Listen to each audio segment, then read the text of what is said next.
Ontem o Haddad deu uma entrevista longa, bem interessante, aliás, para a Miriam Leitão, falando das prioridades que ele está tendo, né, nessa relação com o Congresso, sabe, falando um pouco, principalmente da construção da política econômica, que a conversa que ele teve com o Hugo Mota, principalmente, foi a seguinte: queremos uma política econômica de Estado, não uma política econômica de governo, justamente para alguns projetos, algumas medidas que vão ser enviadas, estão sendo enviadas ao Congresso, para travar, em parte, esse avanço da agenda neoliberal que foi colocada a toque de caixa e fazer uma reestruturação nas contas do governo. Mas, lógico que ele foi indagado também sobre as críticas do Kassab, né? Que classificou ele como um ministro fraco, né, na semana passada. O Haddad, né, muito gentil, muito cortês, não quis entrar muito no assunto, né? Ele chegou a minimizar ali, falou que não vai ficar disputando com o Kassab, que o Lula já tinha dado a resposta. No finalzinho, ele deu uma alfinetada para dizer o que ele não disse. E eu vou contar para vocês. No finalzinho da intervenção, da resposta que ele falou sobre o Kassab, ele falou assim, ó, abre aspas, Haddad, nós temos que corrigir esses 10 anos, botar as coisas em perspectiva, voltar a falar de desenvolvimento sustentável e para isso não pode ter privilégio, pauta bomba, amigos do rei, não pode ter nada disso. O que ele não falou, mas está dito aqui nas entrelinhas, e que o que corre no Planalto.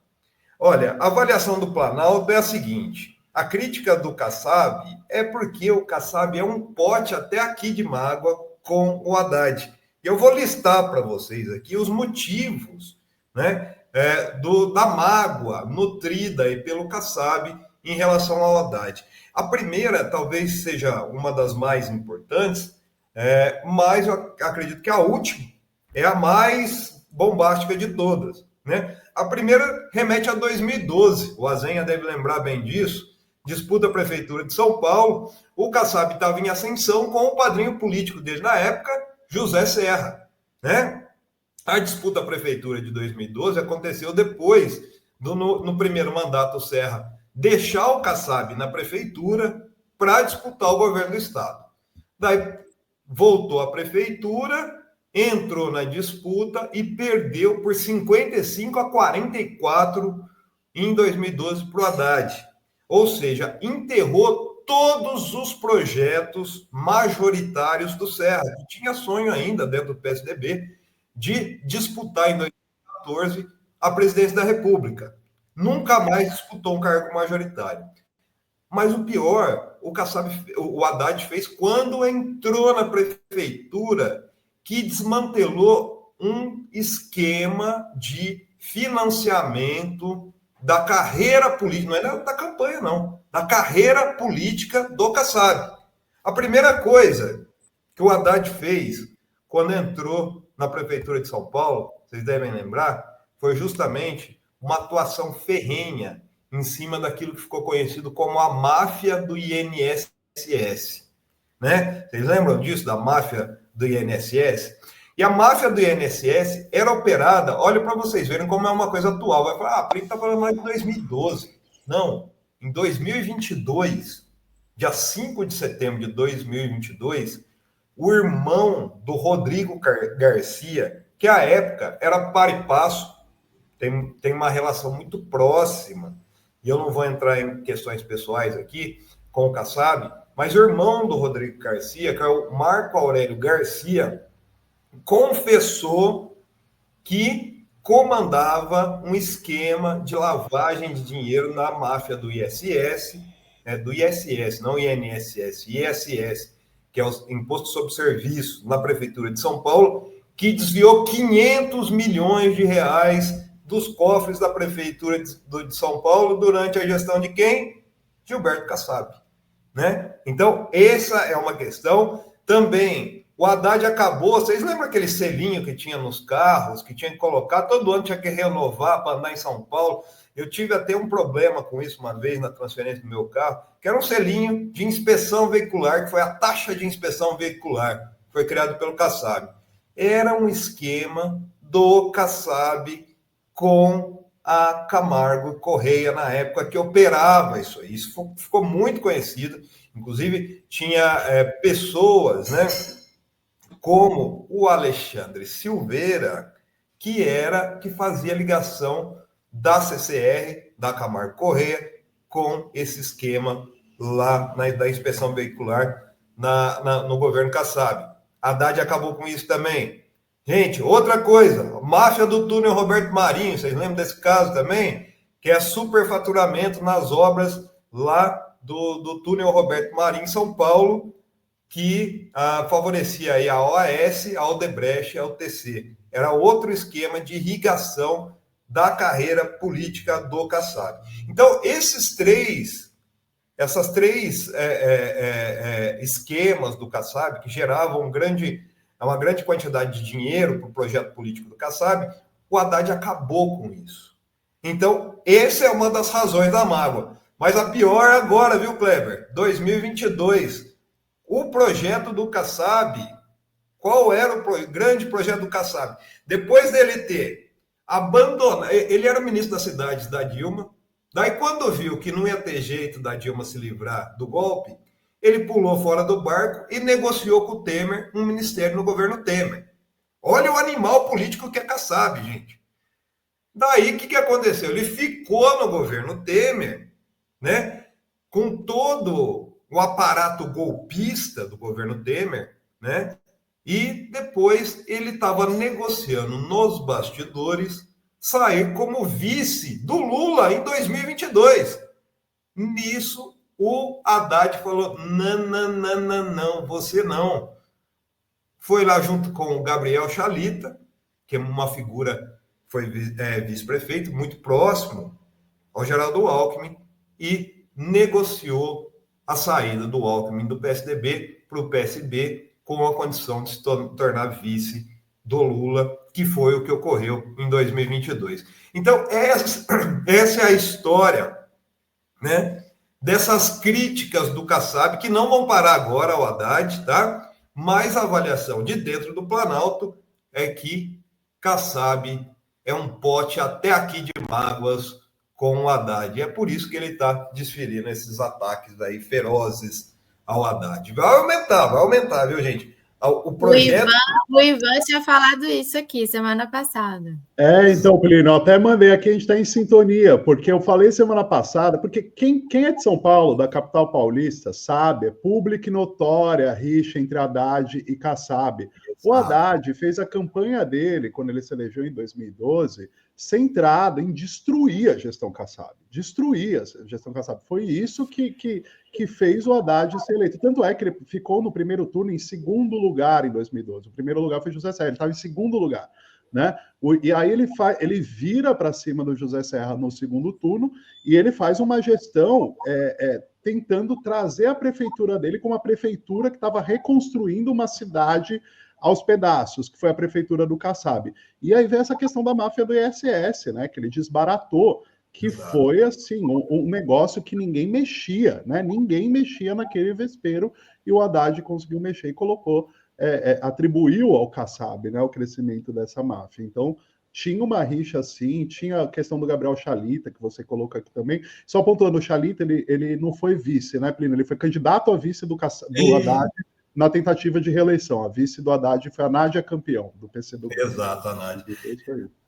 Mas é isso, né, gente? Então, assim, não esperem nada do Kassab, porque o projeto político dele para 2026 é justamente ser vice agora do Tarcísio Gomes de Freitas. Aliás, assim, você pode ver que depois que o Kassab sofreu todo esse processo, né, de desmonte do esquema de irrigação de poder político dele, ele perdeu também votos, como disse o pessoal aqui no chat, né?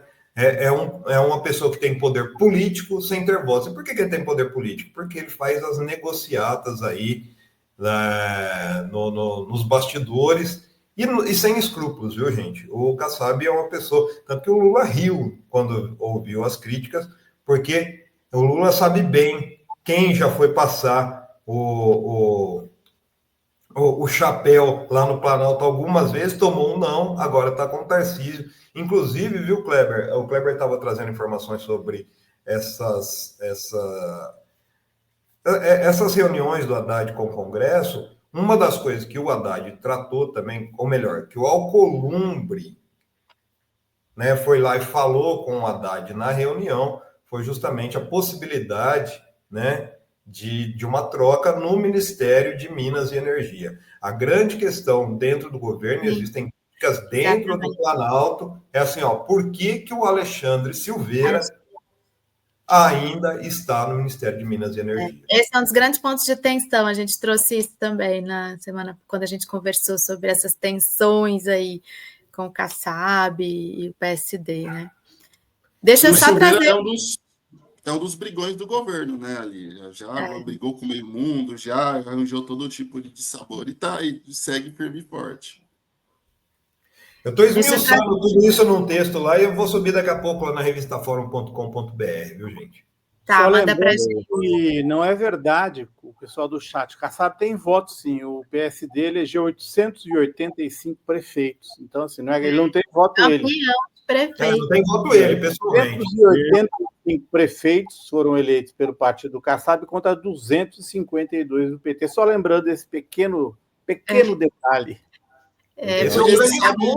Ele fala incomoda, ele tem muito poder hoje, tem mais de 800 municípios na mão dele.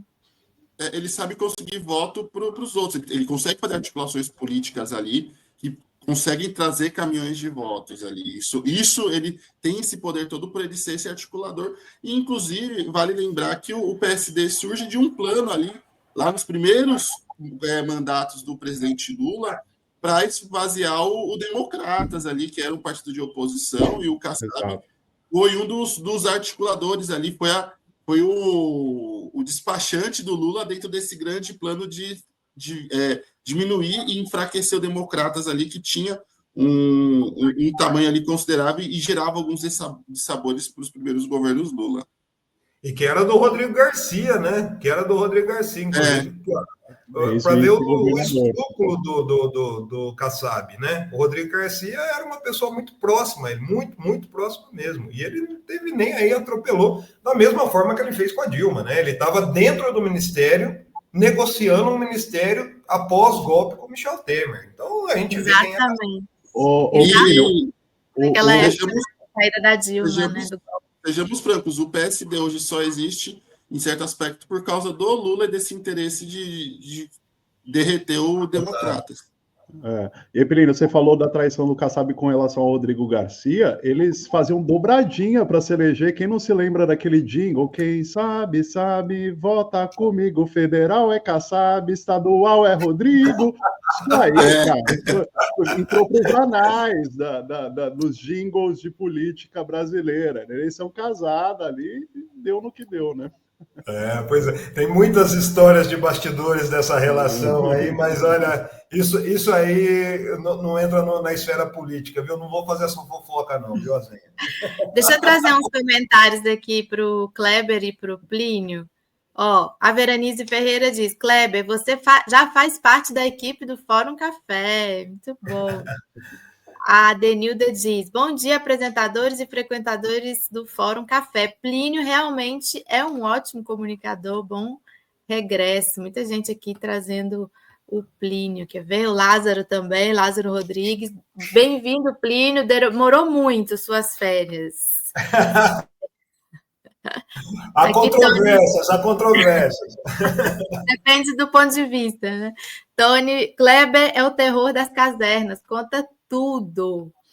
E a Joana trouxe o seguinte, Joana de Andrade, os comentários do Plínio fazem falta. Bem-vindo, Plínio. E aí, nossa comunidade acolhendo o Plínio aí, de braços abertos. Muito bom estar de volta, gente. E eu vou me atualizar dos outros assuntos. Aliás, assim, uma coisa que não deu para não se atualizar foi justamente essa questão internacional do Trump, né, Azenhana? Que coisa horrenda o que está acontecendo. Sabe o que eu percebo, viu? Só para eu finalizar aqui minha participação, É que assim, os bilionários, viu, Ivan, eu acho que perderam a vergonha na cara. Então, eles não estão colocando mais os fantoches, como eles colocavam, como colocava o Fernando Henrique Cardoso aqui, como colocava Bill Clinton lá. Não, eles perderam a vergonha e agora vão assumir o fascismo para expandir as riquezas deles, né? Trump, eu até vou propor para o Yuri, que está chegando na redação agora, a gente fazer eu sei o que você fez no verão passado do Trump, né? O Trump é um canalha de marca maior, mas a aliança de Trump com Elon Musk, com o Jeff Bezos, o Zuckerberg, gente, que mundo que a gente está vivendo, viu? Pelo amor de Deus. Idiocracia, né? É isso, pessoal. Bom estar de volta. Muito bom, muito bem-vindo, Plínio. Agora a gente vai ter aí suas matérias também, vai mandando para a gente, à medida que você for produzindo lá, vai passando aqui para nós. Legal, legal. Daqui a pouco está no ar essa do Kassab. Eu vou esmiuçar toda essa questão, o que a Haddad disse e o que ele não disse sobre o Kassab, mas é verdade que é o que está rolando no Planalto, viu, gente?